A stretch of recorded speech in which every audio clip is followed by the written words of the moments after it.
Chapter 6. I turned back to the door. Erick was standing there. He hadn't made a sound.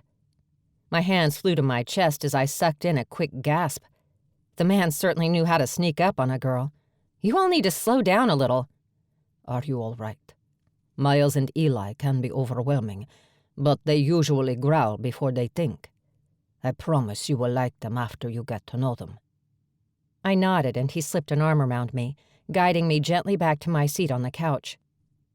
The other men had beers in their hands now and smiled at me.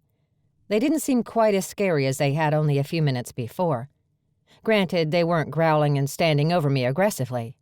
Now they just looked like regular, albeit oversized, guys throwing back a couple of drinks. Friendly, even. They looked completely human. No wonder they'd been able to hide their kind so easily. Whatever their kind was. You know, I haven't heard Erick call a woman charesse since the Middle Ages, Eli started, taking a swig from his long neck. Miles growled, sending his brother a look that would have frozen the blood in my veins. Erick waved his hand. Eleanor was very special to me. He does no disrespect by bringing that to light. Miles relaxed back into his chair and nodded. I made a mental note of their ability to shift moods very quickly, and that they growled when a human man would have raised his voice and shouted. Who was Eleanor? I asked softly, very curious about a woman who had lived so long ago. I didn't know much about the time period. The concept that Erick and these two men sitting in his living room had lived for so many years was overwhelming. How did a person cope with so much change, so much loss? She was my wife for a brief 10 years. I loved her dearly and treasured every moment I had with her. Your strong spirit reminds me of her. Did she die? Yes, he answered. His eyes held sadness, but so much love. She was human and made me promise never to use my blood on her. Even when she lay dying in my arms, bleeding out, she reminded me of my promise. Losing her was the hardest thing that ever happened to me. Even harder than watching my family grow old and die until there was no one left who remembered me. You said you had a sister. We call each other family, but she's not from my human life. I'd lost my parents years ago, but that pain still resonated. I knew what it was to feel loss. But to lose a wife, too? I'd never loved a man before. I thought when I first met Kevin he would be a man I could love. That didn't work out as planned. I'm so sorry, I said. He nodded. I glanced at the men across the room. Both zeroed their gaze on me, curiosity burning in their eyes. An uncomfortable silence descended onto the room. Squirming in my seat, I said the first question that came to mind. What are you? I didn't direct the question at any one of them particularly. Your eyes. They look normal now. Eli straightened in his chair and set his beer on the coffee table. My brother and I are dracone. We oversee the castle and those who live within it. Dracone? Like dragons? Like King Arthur and the Round Table? Knights fighting fire-breathing dragons kind of dragons? I remembered reading tales of knights and ladies from a castle called Camelot. It had been one of my favorite books from the stash in that old ramshackle barn. Erick said the name of the club inside the castle is Castle? But why is it called the House of Lamadis or Lamadai? Did you tell her everything already, Viking? Damn.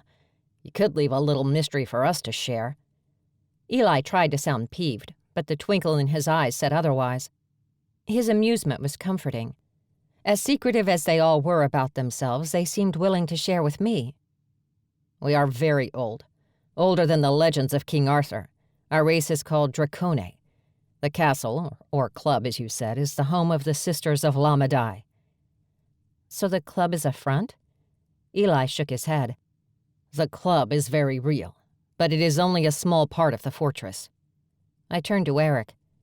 You're not going to influence me and make me forget everything, are you? No. If you choose to remain in Sanctuary, you need to know everything about it to help protect it. In our world, ignorance is not bliss. It's a death sentence. Leaning toward me, he brushed his fingertips along my jaw. His fingers threaded into my hair, cradling my chin in his large palm. Erick brushed his lips over mine and sucked my bottom lip into his mouth. His statement worried me, but my fears fled for a moment while his lips were on mine. Then embarrassment reared its head. I pulled away. Heat rushed to my cheeks. I wasn't used to displays of affection in front of anyone, much less two very intimidating dragon men. Erick smiled and placed a gentle kiss on my forehead before releasing me and dropping his hand from my neck. I spoke again, with more confidence this time. I knew the castle had to be protecting something or someone. Who or what are the sisters? The two men both snapped their mouths closed and frowned. Not quite the response I expected. That is a story for another day. Miles stood from his chair, his jaw set firmly. We should head out, Eli stated, rising to stand next to his brother. My knee bounced, a nervous habit I'd had since I was a kid. Erick ran his palm over my thigh to settle me. Not even a single twitch dared to go against his soothing touch. The way he could calm my body or settle my nerves with a single touch or a word baffled my mind. The idea that a man would be thoughtful to my needs was foreign. The world I'd grown up in didn't care for women. It used them. The twin brothers ambled to the door. Erick pressed down gently on my leg before rising and following them out to the front. I stayed exactly where he left me, exactly where he wanted me. It was rapidly becoming exactly where I wanted to be. The thought of leaving him, of leaving this town full of its amazing and unique people, grew more difficult by the minute. I could hear them talking outside, but couldn't make out the conversation. Only a few moments passed before the door clicked shut and the wall in front of me shimmered blue for just a moment, reminding me why I'd been running in the first place. Sanctuary might have welcomed me. Rose might not mind my being here now. According to the dragon men, I might have a purpose here. Highly unlikely. But when Kevin found me, hell would break loose and they wouldn't want me anymore. Erick wouldn't want me if he really knew what that monster had done, how he'd ruined me. And Kevin was a monster. He might not have fangs or claws, but he could tear apart a person's soul. He was still trying to finish off mine. Staying in Sanctuary for very long wasn't an option. It couldn't be. No matter how much I wanted to stay with Erick, I wouldn't risk exposing his friends to my ex. Whatever they were protecting was important. A lot more important than little old me. I leave your side for but a moment and you're upset again. Erick leaned against the doorframe, his tall, lean body called to mine, banishing my previous thoughts. I assure you, my friends mean you no harm. They were merely concerned about me. Why? I asked, glad to focus his attention away from my thoughts. When Eleanor died. He paused, staring a hole in the floor for a moment before meeting my gaze again. I left them for over a century. I wallowed in my sorrows and did many things I'm not proud of, things that would have broken my sweet Eleanor's heart. Grief and anger are difficult beasts to conquer, I whispered, remembering the rage I felt after my parents' accident. When the social worker and police took me to the foster house, I wanted to hurt anyone and everyone around me. Did you conquer them, mine Shasta? He beckoned me toward him with outstretched arms. I stood and walked across the room to him, allowing my body to be tucked tightly against his, still surprised by how much I wanted to be near him, surprised even more that I allowed myself that pleasure. I learned how to bury them. My words were muffled by his shirt, but it didn't matter. He'd heard me.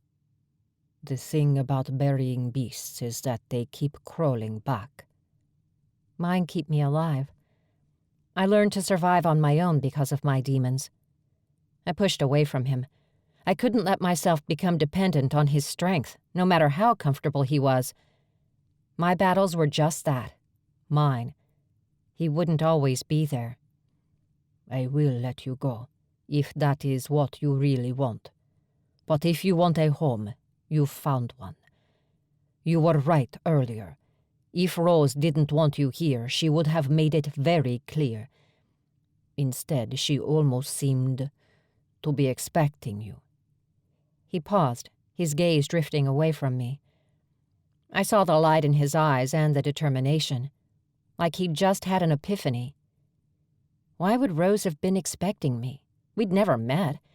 I'd only been in Texas for 3 months. Leaving wasn't what I wanted, but it was inevitable. Kevin always made sure of it. The friends I made in Florida had paid dearly for their association with me. I read in the news that not 2 days after he'd tracked me there, the nursing home where I'd lived and worked had been burned to the ground, claiming over 40 souls. After that, I stayed away from people. I never socialized and worked as many shifts as I could find. I'd learned over time, the more I worked, the less likely I was to be hassled by male staff. I never took breaks, never smoked, never spoke unless spoken to. I will only bring pain to this town. It follows me wherever I go. I can't stay, not long, even though I want to. Try. It was just one word, but it said everything. He was right. I'd already given up. I didn't try anymore. It wasn't worth it. I never stayed anywhere long enough to care. My thoughts were all jumbled, and the arguing in my head made me tired. He stepped toward me, but I backed up, keeping the distance between us the same. I do want to try. But then I think about you and Rose, Maven and Raven and Calliope and everyone else I haven't met yet. I know it's coming. Tears burned down my cheeks now in a waterfall of pain. "I want you to stay with me," he stated slowly. "Why?" A whimper slipped out. "Didn't you hear me? He'll kill you. He'll kill anyone who won't help him find me. He killed Matilda and Joe and George and the others. I know he did." My body shook from sobs. I'd never admitted it out loud before, but I knew the fire had been his fault. The news reported it as an accident. They said it started in the room of an elderly resident named Matilda Jones. It hadn't been an accident. It had been my punishment. He'd found out that they were my friends. I crumbled. My legs gave way, but my knees never hit the floor. Erick's arms encircled me, lifting me away from the hardwood. He whisked me up the stairs to his room. "Things are different here," he murmured, laying me gently on the satin covers. The bed dipped under his weight as he crawled next to me and tugged me firmly against his hard chest. I tucked my arms between us and accepted the comfort he was providing. It wouldn't last. It couldn't. Nothing good in my life ever did. "I will protect you." My mind raced, struggling to process what he'd just said. Maybe he was right. Maybe this town could protect itself. But maybe not. I sucked in a gasp between sobs. Just being supernatural didn't make you immortal. Even vampires could be killed. "I can't just hide here in your house for the rest of my life," I said, gaining control again. "I thought staying here might be a good thing. But I can't hide in a small town. There's no way to blend in. No crowds to disappear into. I'm more vulnerable here." The pros and cons list in my head started to appear. My usual habits and ways of avoiding detection wouldn't work in Sanctuary. There was one main street, one restaurant as far as I could tell, a castle with dragons, whips, chains, and who knew what else. "I will keep you safe." "What if you aren't around? I heard you tell your friends you go out of town for business. What if Rhodes needs you to do something?" "They will watch you if I'm gone." "The dragons?" A soft chuckle rumbled in his chest. "You would be safest in the castle, but probably very uncomfortable." "Because of the whips and chains and stuff?" He laughed aloud. "Yes, Share, but everything that happens in the castle is consensual. Nothing is done between two people that isn't agreed upon in some form beforehand." "I can't imagine wanting to be beaten," I hissed back, my emotions seesawing back and forth between wanting to trust him and hating myself for even thinking I could. Kevin had used many things on me, including a whip, but his belt had created most of my scars. That, and his baseball bat. "No one is beaten the way you are describing. A whip is used to heighten pleasure, not to torture and disfigure." He spoke slowly, melodically. I knew he wasn't lying to me about the club, but even the idea of a whip or a chain made me want to vomit. Most of my scars had lightened as the years passed. I was so used to them I didn't notice them much anymore. But one of the waitresses at the seafood shack saw one of my larger ones one day when my shirt came untucked. She never asked me about it, but her slight gasp of horror was enough to remind me how ugly Kevin had made my body. I never dated, never flirted. I refused any man who showed even the smallest interest in me. It was better to be labeled a cold-hearted bitch than to end up with another man like Kevin. Once or twice when I'd admired a handsome man from afar, I always reminded myself that I wasn't good enough. I wasn't a young 18-year-old with a perfect body. Society labeled me a whore because I lived alone, unprotected by family. Most of the male staff thought I'd turned tricks on the side and had asked for my number on several occasions. Erick was the first man I'd let embrace or touch me since escaping Kevin. "You'll never ask me to do those things. Promise me." I turned my head and strained to look up at him. He loosened his grip as if sensing I needed a visual connection with him. I did. His ocean blue eyes were soft, kind, tender, and then there was something else in his gaze I didn't recognize, something unfamiliar that reminded me of those romantic books back in that Tennessee barn. He pressed another kiss to my forehead and shook his head. "I would never do anything you didn't enjoy, mine Shasta." His endearment brought tears to my eyes again. He'd called me beautiful when I'd smelled like a sewer, but would he still think of me that way when he saw the damaged parts of me? Even faded, I knew the scars were ghastly to look at. Why me? He looked away for a moment and sighed, then back at me. "I've been hunting Darius since Eleanor died." I gasped, biting back another sob. The djinn had killed his wife. He nodded, confirming my deduction. "Darius is a fucking menace who needs to be wiped from the face of the planet."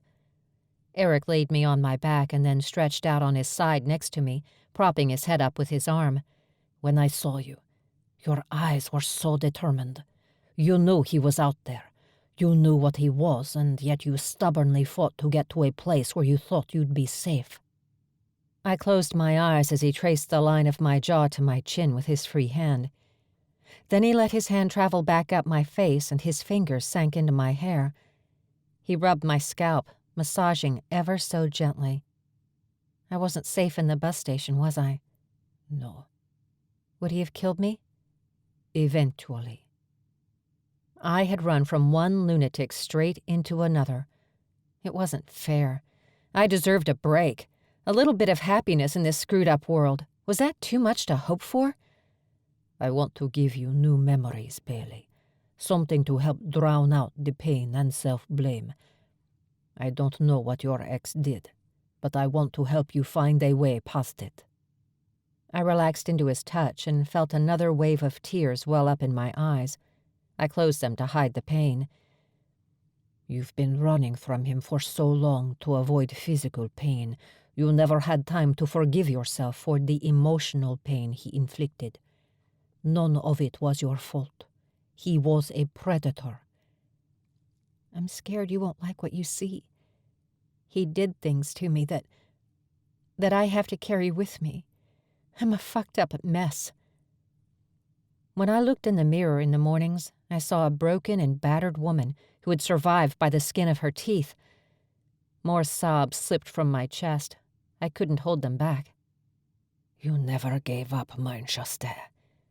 You may feel broken or ugly, but you have the spirit of a warrior. In my homeland you would have been respected and honored for your scars.